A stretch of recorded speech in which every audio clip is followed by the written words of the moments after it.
Right, guys, welcome back to our lesson today. So today should be Monday, and we are looking at atomic structure. Okay, so this is not a very big topic, but it's very quite important. And so as we've explained it, so in the last lesson, I've given you guys the notes. We're talking about the element, so which is what this atom is, okay? And it's mainly dependent on a little number, and that is called the atomic number. And the atomic number tells you what this element is, okay? For example, 6, that is a carbon. 8, that is oxygen. 1, and that is a hydrogen, okay? All right, and then on the top over here, we have a bigger number, and the bigger number is the mass number. The mass number representing how many proton and neutron, and this have together. Okay, all right, so, and the number of electron always equal to proton number because proton is positive and electrons are negative. And for atom, it's always neutral, so that's why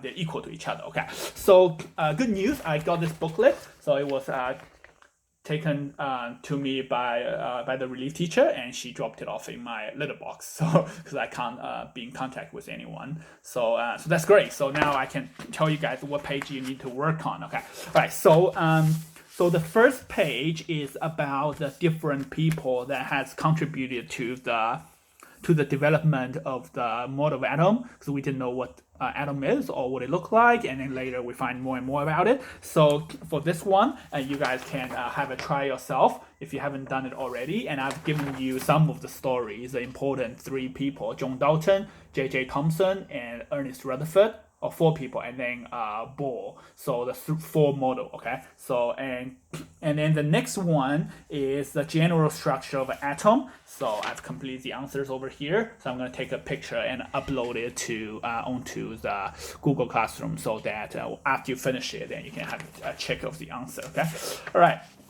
So, and then the next page is same. You're doing the examples over here. So this one over here, don't worry too much about drawing the graph yet, because we haven't learned about the electron arrangement and also electron arrangement here. So don't worry about it yet. So that's what we're gonna learn in the next lesson, okay? So, but what we do want to look at is to have a look of this periodic table. So you've done a bit of last year. So the periodic table is very important to know how to spell the word. So say carbon, how to spell it, and then what is the chemical symbol. Because when we need to communicate with people around the world, we cannot use the whole English word to represent this, the chemical. And some chemicals are very, very complicated. It requires lots of atoms, and so we use a chemical symbol to represent it. So if you are taking some medicine like Panadol or whatsoever, like normally in the description they will draw you a structure of the chemical, and then you will see what kind of atom it is being used and how are they joined together. Okay, so today, so your main job is to become familiar with the periodic table and all of the elements inside.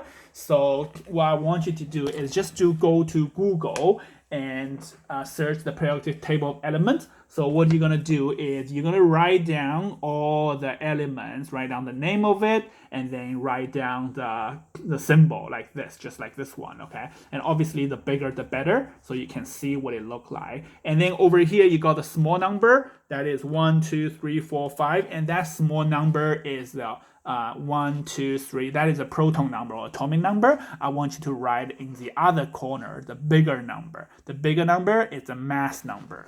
If you see the mass number say 39.8, and then you round it up to 40, okay? If you see the number is say 21.1, and then you just round it down to 21, okay? So that's so what you're gonna do for today's lesson, and then complete this part over here.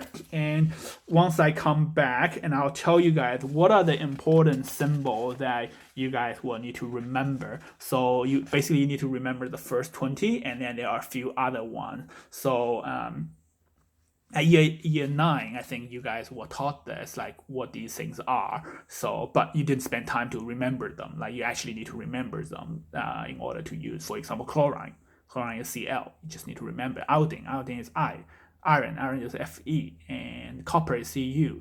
goal is AU, and these things are important. And once I come back, and I'll play a bingo game with you guys using these elements. So, but for now, you guys can just complete this, and then I will give you guys a Quizlet.